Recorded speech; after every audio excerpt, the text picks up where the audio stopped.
Good afternoon, everybody. Sorry. All right.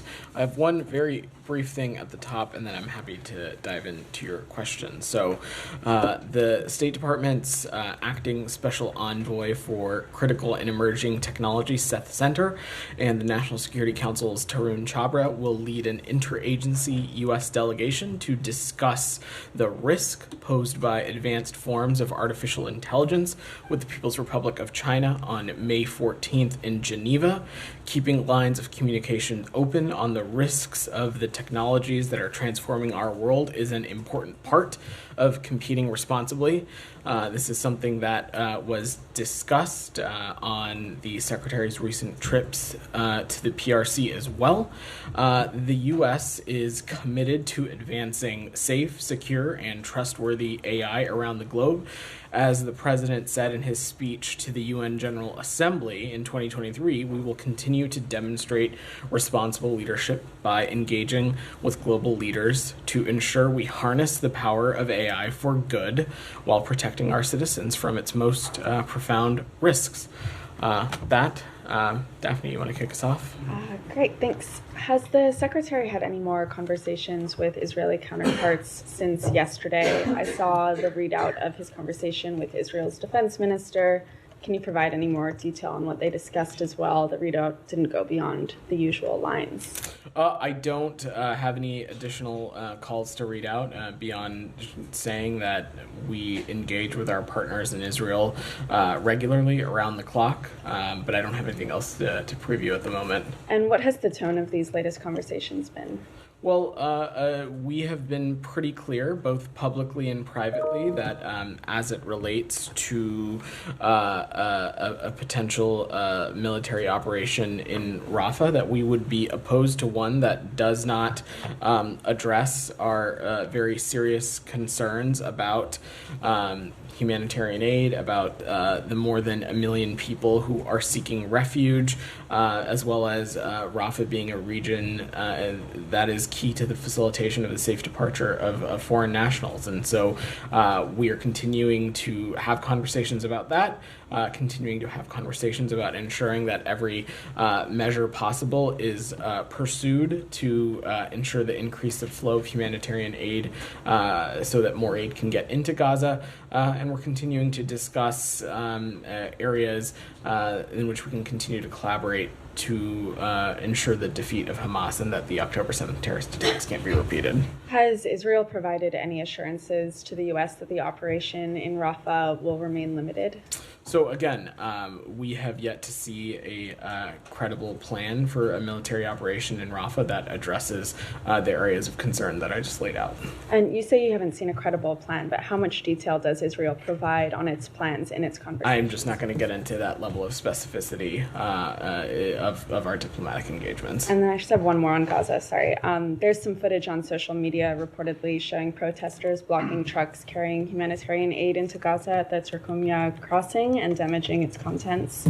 Are you aware of this, and have you raised this with Israeli officials? So we are aware of these reports, and we have raised this with officials in Israel.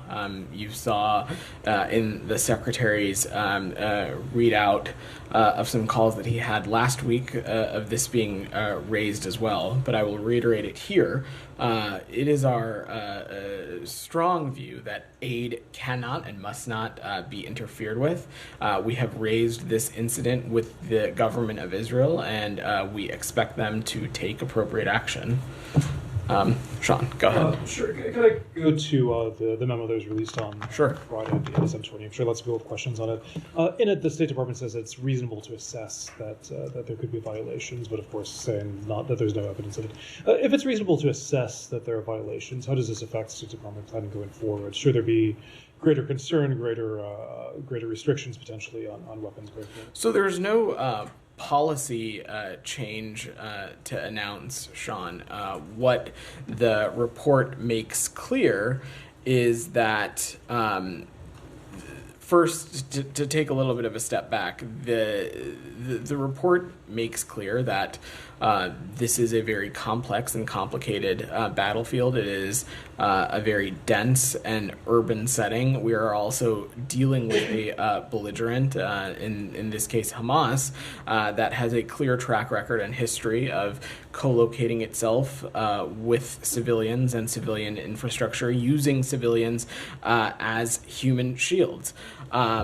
We've also made clear in the report that the IDF has undertaken steps to implement international humanitarian law obligations for the protections of civilians in the current conflict, including requirements that are related to distinction, proportionality, and others. But we also are clear in our report that it's reasonable to assess that defense articles covered under the National Security Memorandum have been used by Israeli security forces in instances that are inconsistent with its IHL obligations. But we also have no direct indication of Israel intentionally targeting civilians. But to take a step back, Sean, and I guess this addresses kind of your broader question, a country's overall commitment to international humanitarian law is not necessarily disproven by what may be individual IHL violations. And the most important thing here is that Israel does have a number of ongoing active criminal investigations pending, and there are hundreds of other cases under administrative review. Israel has taken steps to, and is taking steps to, hold itself and its actions accountable. Simultaneously, we also continue to have tools at our disposal that existed before the National Security Memorandum and existed afterwards. Things like the CHURG process, the Leahy process, the conventional arms transfer policy, end-use monitoring, and other things to continue to assess and continue to look into instances that are reported to us that may be concerning. The same can be said about humanitarian aid. We continue to monitor that situation very closely and will continue to assess the government of Israel by its actions as it relates to humanitarian aid. Sure. Now, we say you have lots of tools at your disposal. I know you said that you think that the Israelis have taken action on their own.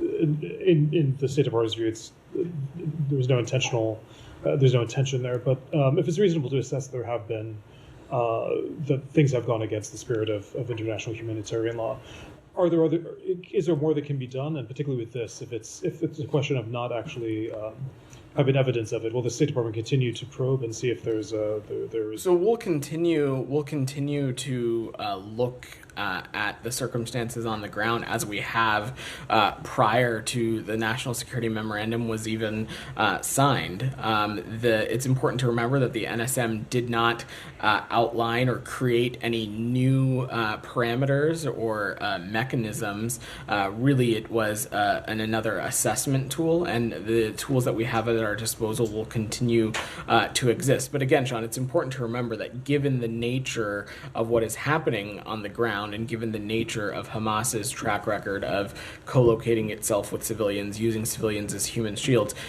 we're unable to make a conclusive determination as it relates to violations of international humanitarian law. Just one more from me on this. I mean, in terms of what the message that's being sent from this, what message do you expect Israel in particular to see from this? The fact that you're saying that there, not you personally, but the State Department is saying that there are potentially violations of the spirit, things that are going against international humanitarian law, but there's no firm evidence here and no repercussions. But what message do you think should be taken from this? Do you think there should be a sense of they should do more? They should do more they could do better potentially? Absolutely. Our message continues to be what our message has been for some time, which is that the United States stands with Israel in its effort to defeat Hamas and hold the terrorists accountable for those that were responsible for the October 7th terrorist attacks. But simultaneously, there is a moral and strategic imperative to take every possible step to minimize civilian casualties, steps that we know that the IDF has the tools and the capability to undertake. things that unfortunately are not being met in certain instances.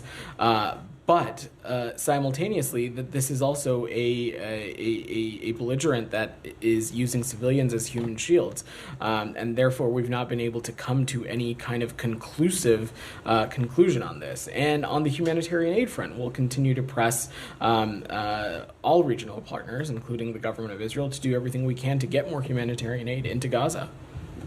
Camilla. Thank you. Just sticking on the national security memorandum. Sure. You've mentioned CHUG, you've mentioned that the State Department has its own internal process of assessing cases for Israel and other countries that are in conflict. Would you say that the national security memorandum has at least been a useful tool for the State Department in being able to bring forward some of these conclusions in a public light, whereas perhaps your other internal processes wouldn't have necessarily done so or wouldn't plan on doing so anytime soon? So I think the important thing to remember here, Camilla, is that no new standards were imposed. Instead, the National Security Memorandum was a tool that spelled out already existing standards set by U.S. policy and set by international law, including the law of armed conflict that countries must adhere to. We view the National Security Memorandum as now another tool in our tool belt to assess circumstances on the ground and to, in this particular case, assess the use of U.S. security articles in a particular battlefield. But I think the important thing to remember is that we didn't issue this memorandum because we thought any country was necessarily violating these standards. Instead, we wanted to be transparent about the standards that we require countries to adhere to and offer an assessment of a certain time period that the National Security Memorandum is consistent with. Can I just one on something that was mentioned Sure. in the report released on Friday? It said that 40% of the Israel-Gaza related cases within the State Department's CHUG process are now closed. Can you give us an idea of what closed means? Does that mean that some of them have gone through to the Leahy process? Have other cases been deferred back to Israel for them to come to some kind of conclusion or agreement on what could be improved or done better? How do we assess the word closed there with those 40%? So I will check for specifics, Camilla, but the important thing to remember about the CHURG process is that there are a number of outputs that can be at the end of a CHURG process, some of them including the Leahy process. Some of it could be consultations with the government through our bilateral relationship. Some of those outputs could be additional training. So I'm not going to speak to the deliberative process in specificity beyond just saying that we continue to have tools at our disposal to look at this, and we have every intention to do so, and we make that very clear in the National Security Memorandum that we'll continue to use the tools at our disposal to continue to look at the situations on the ground, look as this conflict develops, but also look at the flow of humanitarian aid and the protection of civilians as well. Can I just clarify a couple Sure. things you said? Let me do it, and then I'll come to you, Said. Sorry. Yeah. On the raising with Israel, the incident on aid trucks, that was today's incident. Is that right? Yes. Clarifying, you didn't mean more generally. And then who raised with who? As you know, I'm not going to get into the specifics of these conversations, but we talk to our partners in Israel all the time, around the clock, and have intend to raise issues like this when they come up. And then you told Sean that a country's overall commitment to international humanitarian law is not necessarily disproven, but by what may be individual IHL violations. There have been accusations for dozens of incidents. If all those end up being violations, can you still say Israel is fulfilling its commitment to abide by IHL? That is, I'm just not going to get ahead of a hypothetical. We are talking about things that are still mid-process in some instances, but again, in the context of the National Security Memorandum, given the circumstances on the ground, we have not been able to make a conclusive determination. But again, just given what we are seeing, it is fair to assess that there have been instances in which Israel has not held up its obligation of complying with international humanitarian law. We will continue to pursue these kinds of things through the tools that exist in the United States, but Israel has also indicated that it will continue to pursue accountability through the mechanisms that exist in its own government. And they have indicated to us that they have hundreds of cases open, including some that are in administrative review and some that are in the middle of prosecution, and we'll let them speak to those processes. But given all that, do you still feel Israel is fulfilling its commitment to IHL and that it is committed to it? That's our understanding. Yes, that's what we believe. Said, go ahead. Yes, thank you. Just to follow up on Kamala's point. Now, you're saying that, okay, they likely broke the law, but not enough to change policy. So what is the point of the report? I mean, in simple terms, what is the point? I think I answered that question, I understand. Said. I just want to hear. If you understand, then why are you asking? No, I want to hear, your justification for if you have the report out there, policy is not going to change. There is to be breaking the law and so on. You are likely to have. That's not what the report says, Said. So the report is public. Says they did not likely break the law. The report says, first of all, let me just be clear about what this is. The National Security Memorandum does not impose any new standards. We spelled out the existing standards that have already existed, set by U.S. policy and international law, and that what we expect countries and partners to adhere to when they receive weapons from the United States. As it relates to Israel, the report does not determine that Israel has violated international humanitarian law, but we believe through various assessments of instances that it is likely that in these instances they have failed to meet their obligations of meeting international humanitarian law. But that is a process that's going to continue both through the tools that are at our disposal and at tools in which the Israeli government has to hold itself accountable. So when the president of Israel, Herzog, said there are no civilians in Gaza, that's what he said. When Gallant says, they're human animals and we're going to wipe out Gaza, those were his words.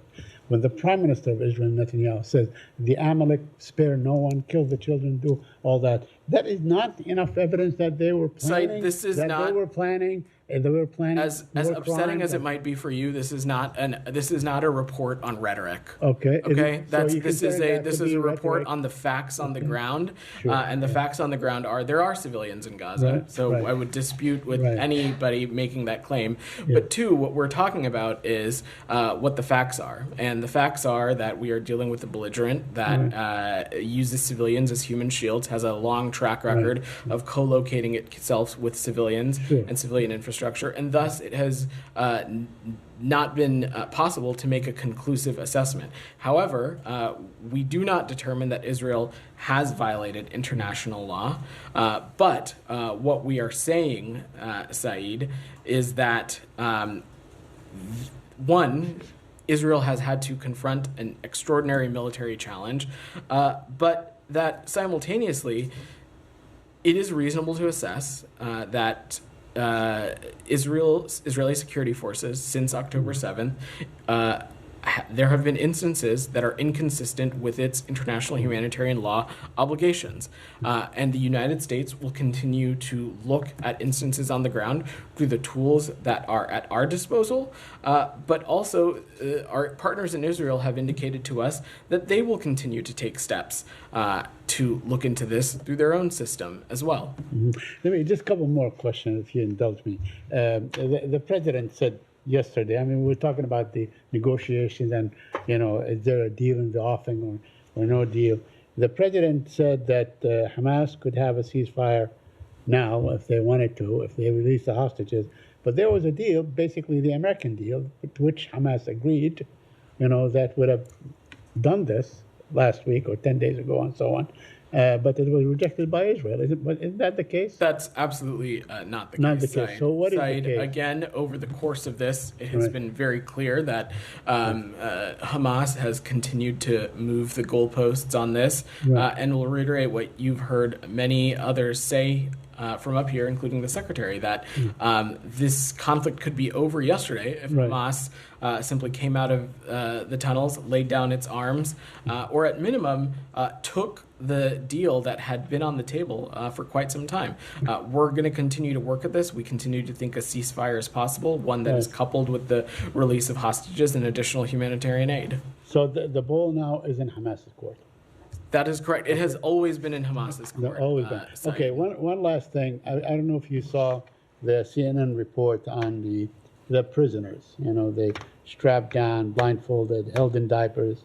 Israeli whistleblowers detail abuse of Palestinians in shadowy detention center. Are you aware of this report? I've seen those reports cite, and we're concerned by them. We're looking into these and other allegations of abuse against Palestinians in detention. And we've been clear and consistent with any country, including Israel, that it must treat all detainees humanely, with dignity, in accordance with international law, and it must respect detainees' human rights. And so we have reiterated that Israel has an obligation to thoroughly investigate credible violations of international humanitarian law. Jillian, go ahead. You've had your hand up for some time. Sorry about that. That's okay. I wanted to get a response. Senator Chris Van Hollen said after reading the report that there's enough on the books to be able to point to specific cases and make specific determinations, and on that score, the administration is ducking the hard questions in the report. Do you have a response to that? So we are pretty clear in our report that the nature of conflict in Gaza and the fact that Hamas uses civilian infrastructure for military purpose makes it difficult to assess or reach conclusive findings on individual incidents. So while we found it reasonable to assess that there have been instances where Israel has not acted consistent with IHL or acted consistent with best practices for civilian harm mitigation over the course of the conflict, the report doesn't reach a conclusive finding because of this very difficult and challenging battlefield environment, as well as the kind of belligerent that we are dealing with. And we have been very clear about that. We have also laid out in the full national security memorandum the other tools that we have at our disposal to assess situations on the ground, not just in Israel, but in any conflict zone, as we do when it comes to violations of international humanitarian law. Those processes continue to be ongoing. So you keep mentioning that the report makes the administration's position and findings clear. I guess on the flip side of the coin, you have folks like Senator Tom Cotton. His reaction to the report was, he said it's very clear there's no evidence Israel is violating international law. All civilian casualties in Gaza are solely the responsible of Hamas. Given these divergent interpretations of this report, do you think State Department's going to take any steps to clarify those findings further with the Hill or? Well, I really can't speak to the general confusion among Congress. That's for them to clarify or seek clarification on what is confusing for them. Our report lays out pretty clearly especially the section on the conflict in Gaza. But of course, in the course of this whole conversation, we'll continue to engage with Congress on areas of concern or on questions that they have. And I have no doubt that process will move forward, but I don't have any specifics to share on that. Is that what Senator Cotton laid out? Is that the correct or accurate? Is that an accurate reflection of the report? I will let the senator clarify his own comments. What I can say from here is what I have reiterated to your colleagues, which is that we have not been able to reach or assess conclusive findings on individual incidents, but we find that it is reasonable to assess that there have been instances when Israel has not acted consistent with international humanitarian law or acted consistent with the best practices for civilian harm mitigation. But we'll continue to look at this conflict through the tools that we have at our disposal, and Israel has indicated that it will do so as well. Michelle, go ahead.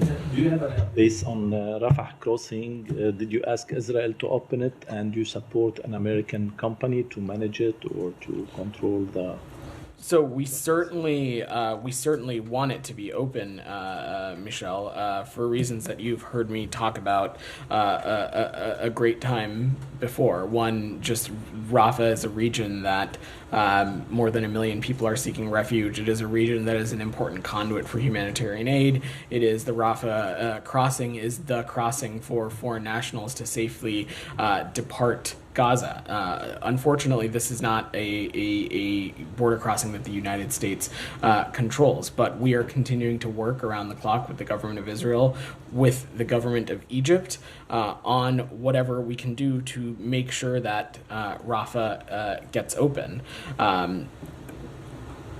Obviously, to reopen such a crossing requires some kind of security and operational control on the Gaza side of the border, and we're continuing to work with our partners in Israel and Egypt for that to happen.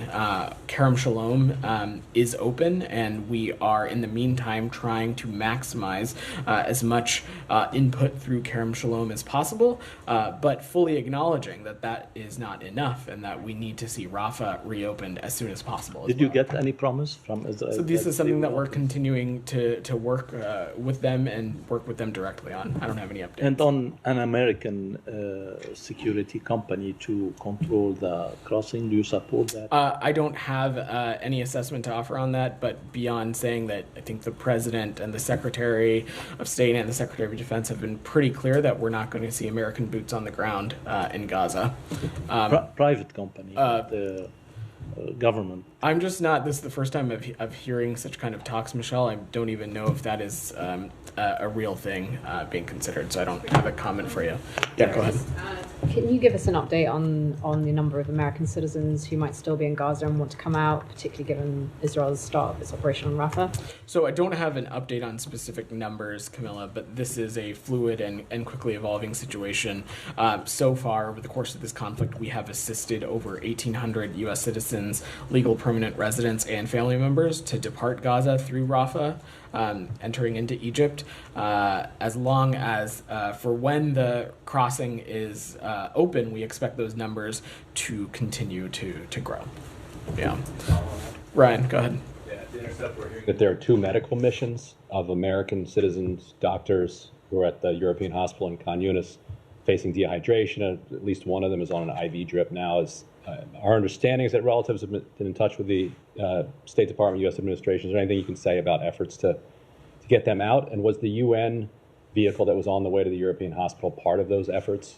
So let me start with the second part. I'm not sure of the operational and logistical specifics of what was involved in those specific efforts or not, but I can say is that we're aware of these reports of U.S. citizens, doctors, and medical professionals currently unable to leave Gaza. As I said before, we don't control this border crossing, and this is a incredibly complex situation that has very serious implications for the safety and security of U.S. citizens, but we're continuing to work around the clock with the government of Israel, with the government of Egypt, to work on this issue, not just to address the very serious humanitarian assistance concerns that I just talked about, but as you so pointed out, and Matt have addressed before, Rafah is a conduit for the safe departure of foreign nationals, which is why we continue to want to see it get opened as swiftly as possible. And what does it say about conditions more generally in Rafah and in Khan Yunis if American doctors who only arrived there recently are already suffering from dehydration and malnutrition? So look,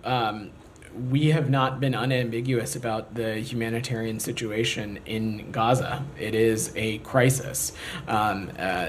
No amount of humanitarian aid at this moment is enough. We need to be doing everything we can to get more humanitarian aid, food, medicine, water, other appropriate supplies into Gaza. And that is why you have seen this administration champion really an all of the above approach when it comes to humanitarian aid. We have been engaging directly with partners in the region to ensure that every crossing possible that can allow for the access of trucks and other things is able to make its way into Gaza. You have seen us undertake airdrops.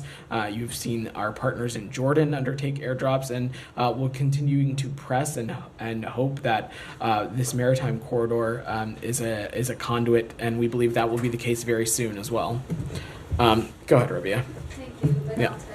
Follow up on Said's Yeah. question on the CNN report regarding the human rights violations at the detention center in Israel. You asked Israel to investigate itself, but would you support an independent investigation into those allegations? So on this situation, Rabia, I don't have additional circumstances beyond what has been in the public reporting. So at this time, I don't have any additional independent investigation to call for. And one thing on the State Department report released Friday, you say that you do not currently assess that Israeli government is restricting the aid. But I want to go back to the April 4 phone call between Biden and Netanyahu, after which Israeli government opened more aid corridors into Gaza and immediately increased the number of aid trucks, and after Biden pressured Netanyahu. So how do you explain Israel's refusal to take these steps 6 months ago, and does this suggest that Israel was deliberately restricting aid? It does not, Rabia, and I think one of the things that is probably most confusing to me up here from the lines of questioning we're getting is that these issues are not black and white, and certainly this is not a region in which the issues are black and white. Multiple things can be true. Since October 7th, it is correct, we have had deep concerns about the kinds of actions that Israel was taking that contributed to a lack of sustained and predictable delivery of needed assistance at scale, and aid needing to reach the Palestinian civilians who need it. But simultaneously, that does not mean that the government was prohibiting or restricting the delivery of U.S. humanitarian assistance. We will continue to always want to see more. We want to press for more. And over the past few weeks, we have seen some steps in the right direction, some increase, some that David Satterfield came and talked to you all about. Those improvements need to be sustained now, and we need to continue to see more. But wanting to see more is very different than dealing with a situation in which a country is restricting the flow of aid. And we have not seen that in this case. But again, you mentioned the steps that were taken by Israel recently. But how do you explain that? Israel could have certainly taken these steps 6 months ago, right? Certainly, do you agree? We don't disagree with that assessment. But when you are talking about the legal and the policy jurisdiction over this, what we are talking about is whether we have seen a prohibition or a restriction of humanitarian assistance. And while even in the immediate weeks and months following October 7th, we certainly were not satisfied with what we were seeing. We did not see a restriction or prohibition. That is what we are talking about. And that continues to be where we are today. We do not see a prohibition or a restriction on humanitarian aid. We don't see enough going in, and we continue to be pressing every possible way to get more humanitarian aid into Gaza, but we do not see a prohibition and restriction. Just final one. Do you have any updates on the number of trucks currently going in to Gaza? Daily number? I don't have an update for you today, but I'm happy to check with the team and see if we have any additional for you. DR, go ahead. Thank you, Vedant.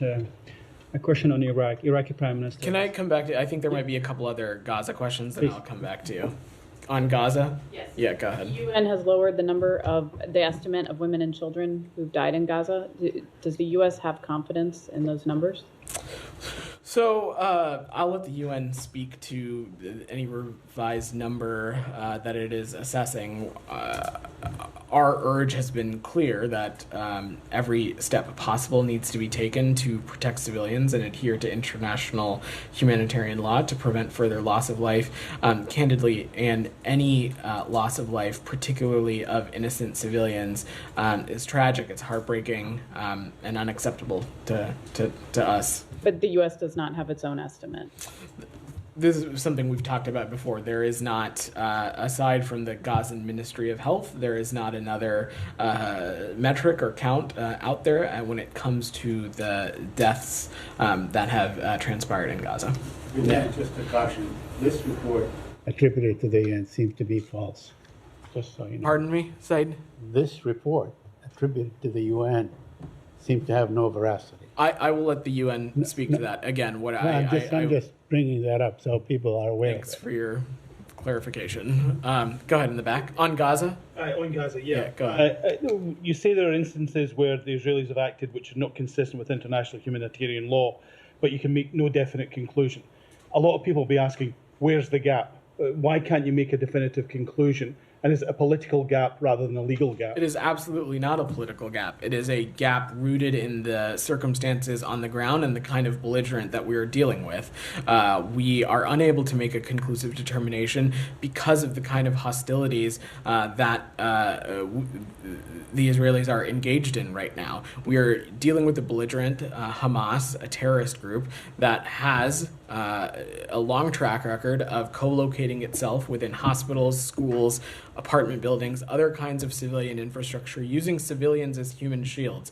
So we're unable to make a conclusive determination. But like I said, we do think it's reasonable to assess that there have been instances in which our partners in Israel have not met their obligations for abiding by international humanitarian law. And follow up on that, how do you have better visibility in Ukraine when there's a belligerent, as far as the US is concerned, with Russia, but you don't have that same level of visibility when you're dealing with an ally in Israel? Your question is rooted in the premise that we're talking about apples and apples here, and that is just simply not the case. We are talking about two very distinct circumstances. Let me just give you one example. First and foremost, not now, not ever has the Russian Federation ever proven itself to be an entity that can hold itself accountable, that can police itself, that can bring perpetrators to justice within its own system.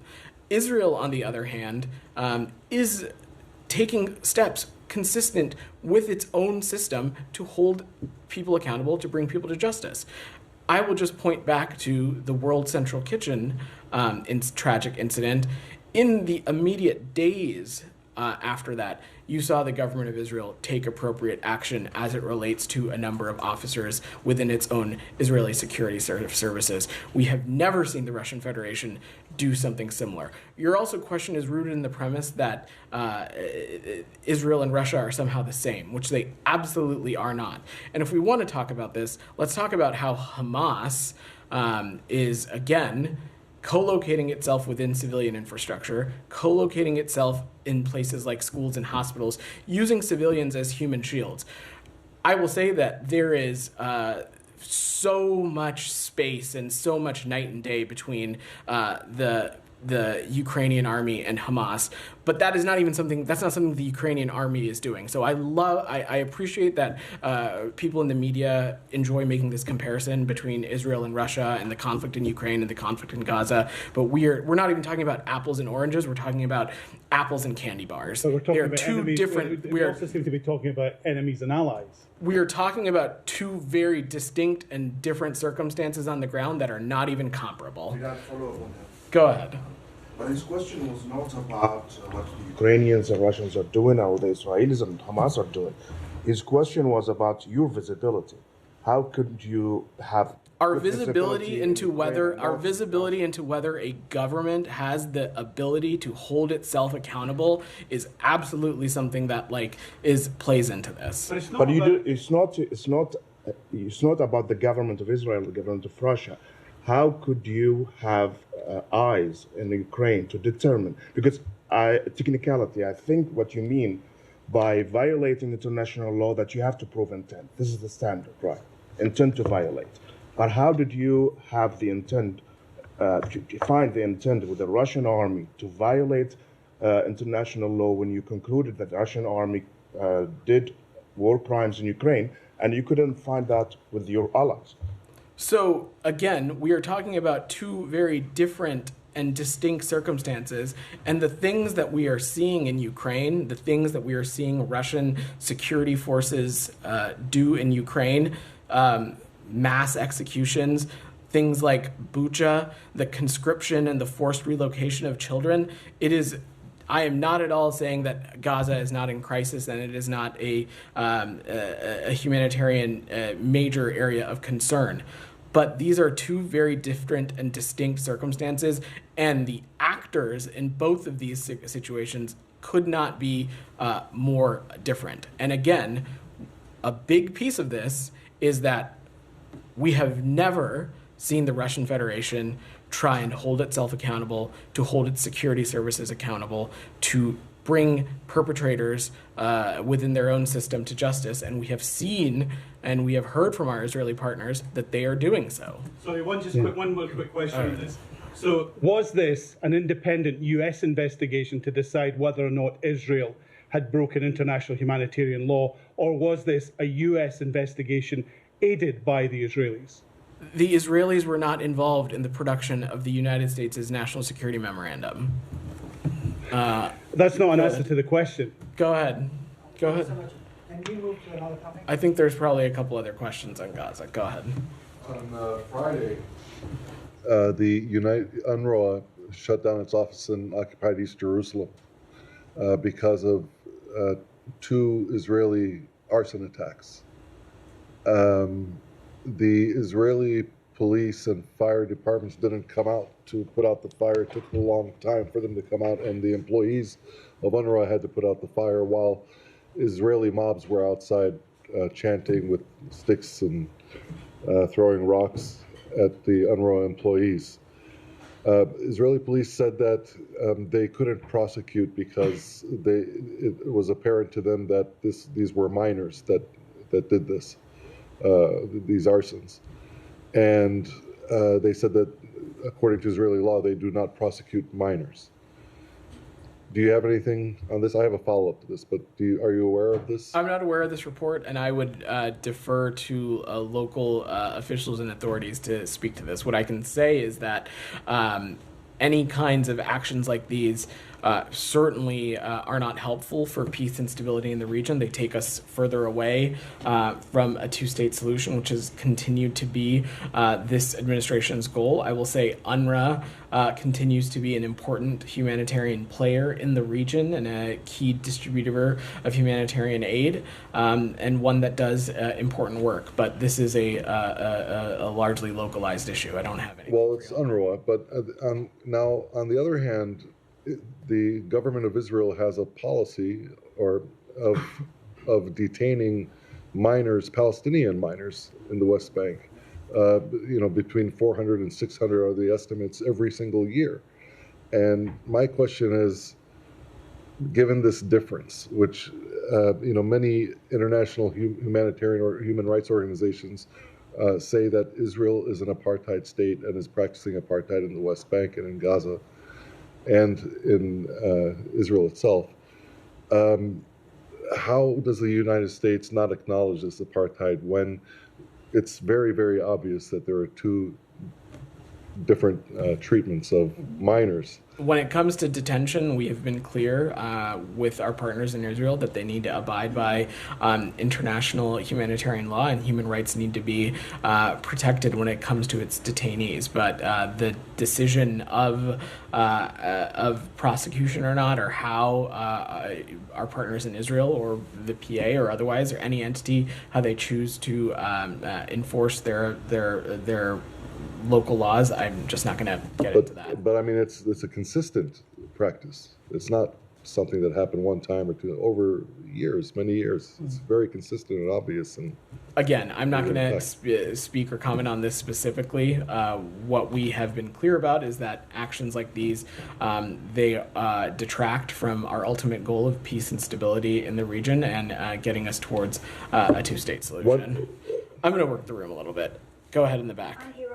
Let me see. Is there anything else on Gaza before we move away? Okay. Yeah. Hamas is saying that it lost contact with a group holding 1 American hostage, 4 hostages, including 1 American, because of the bombing. Is that something you're? I wouldn't speak to those kinds of assessments from up here. I don't have anything on that. I'm happy to check though, Sean. Go ahead. Thank you.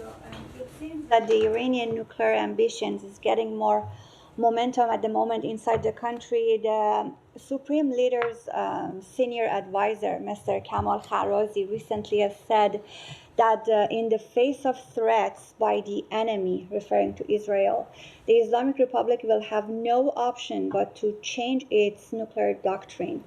Do you have anything about that? Is that a concern to U.S. that Iran may change its nuclear doctrine? Because we knew before this they were not pursuing a nuclear bomb. So first and foremost, let me reiterate what you've heard me say before, is that President Biden, Secretary Blinken will not allow Iran to have a nuclear weapon, period. We continue to assess, though, that Iran is not currently undertaking the key activities that would be necessary to produce a testable nuclear device. And we don't believe that the Supreme Leader has yet made a decision to resume the weaponization program that we judge Iran suspended or stopped at the end of 2003. But again, we will not allow Iran to have a nuclear weapon, period. But knowing that Islamic Republic is a nuclear threshold state, do you have any new strategy for now about that? Because the negotiations at the moment going nowhere. There is no negotiations based on what we hear from you, not based on what we hear from Islamic Republic. They are claiming that there are ongoing behind the curtain negotiations. So what are you doing at the moment about a country that we know it's a nuclear threshold state?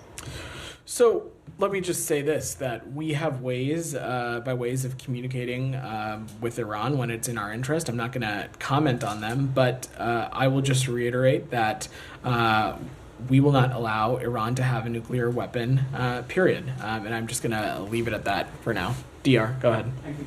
No.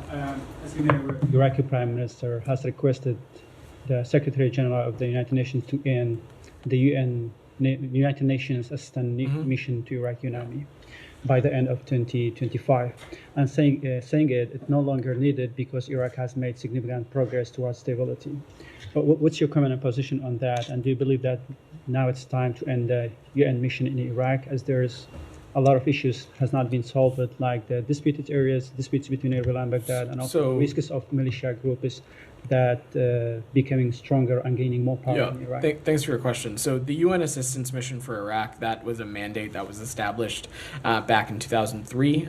The U.S. has strongly supported the mission's work in providing not just electoral assistance, but facilitating regional dialogue, ensuring appropriate delivery of humanitarian assistance, and supporting the voluntary returns of displaced Iraqis. But it has also served as a mechanism to advance progress on the return of Kuwaiti property and the National Archives and the repatriation or return of all Kuwaiti and third country nationals.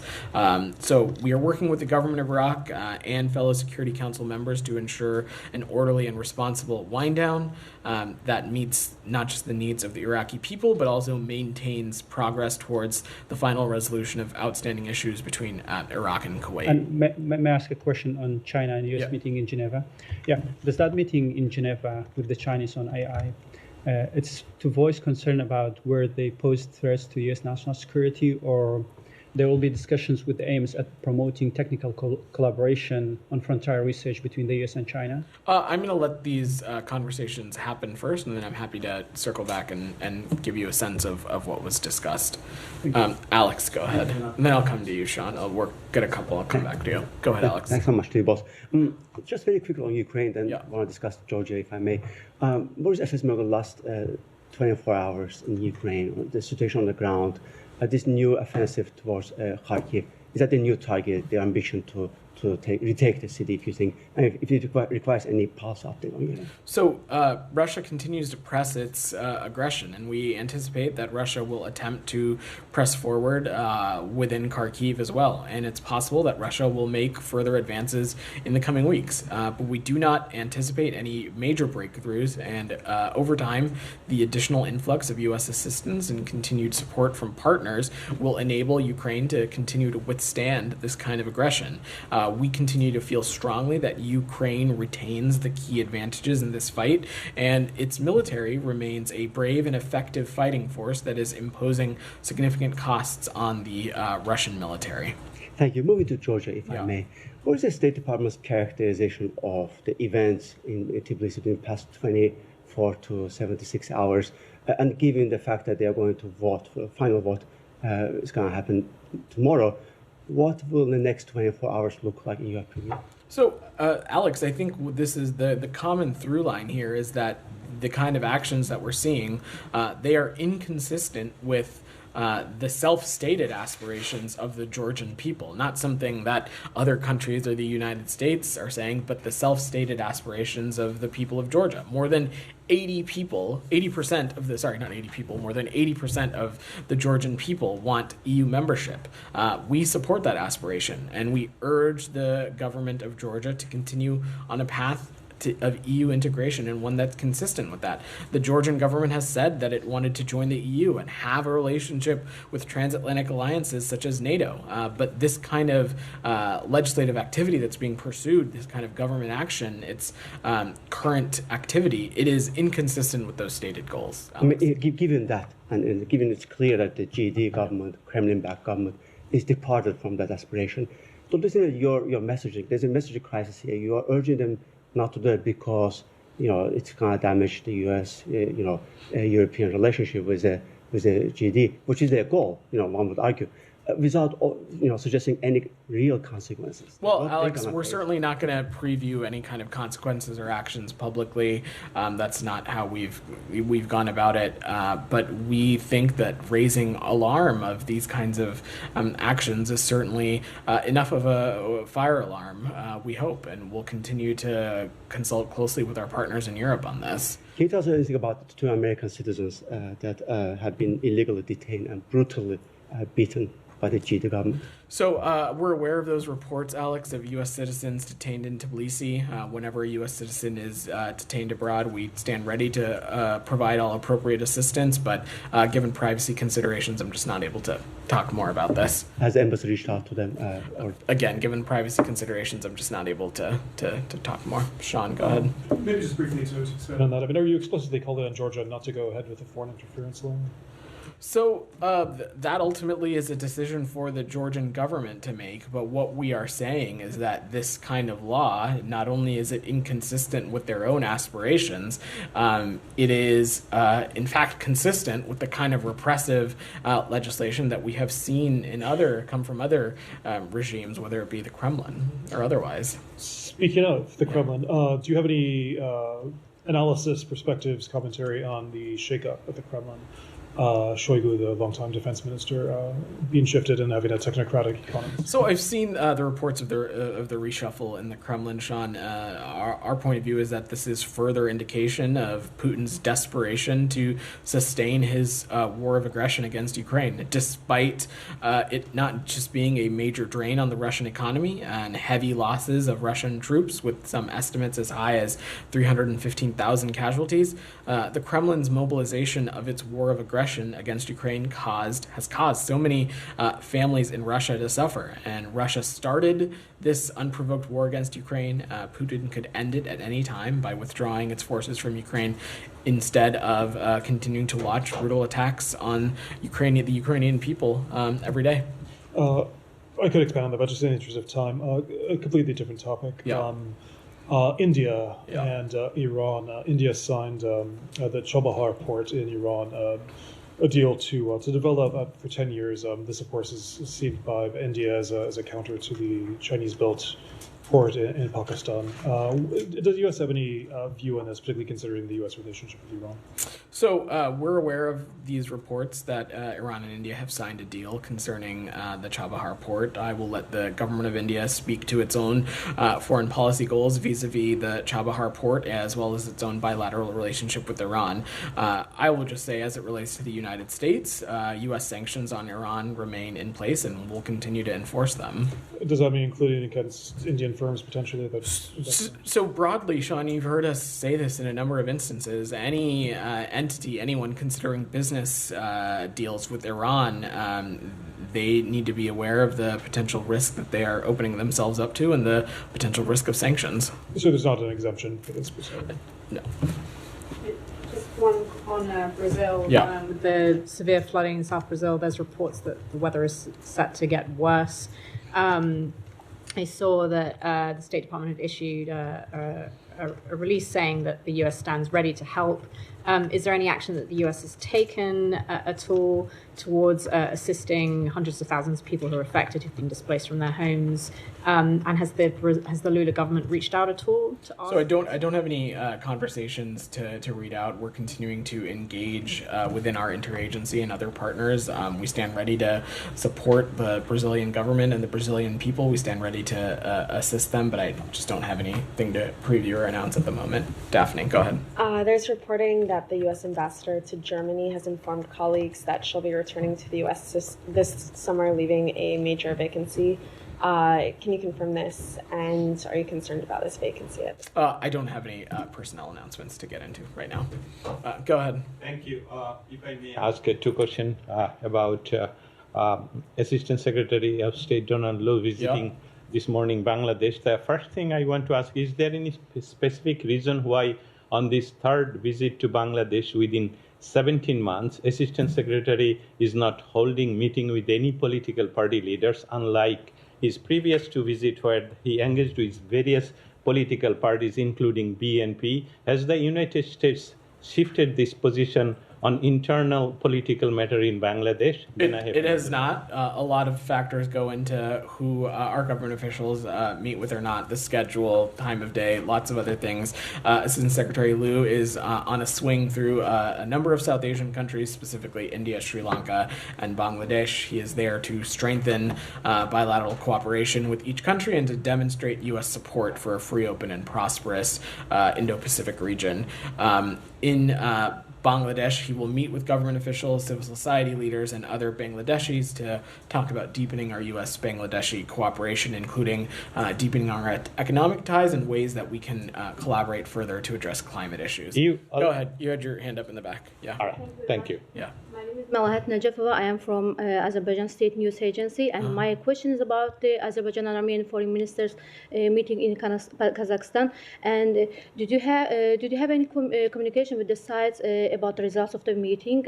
And in general, what kind of communication do you have with the sides in this level of negotiations, peace negotiations? I mean. So I don't have any specific engagements to read out. What I will just say is that when it comes to the Nagorno-Karabakh region, we continue to believe that a peace is possible. It's something that the Secretary and others continue to remain deeply engaged on. I don't have any updates on the negotiations between the parties, but we will continue to support this process. And any upcoming visit of Mr. Bono to the region? I don't have any travel to preview. All right. Thanks, everybody. Thank you.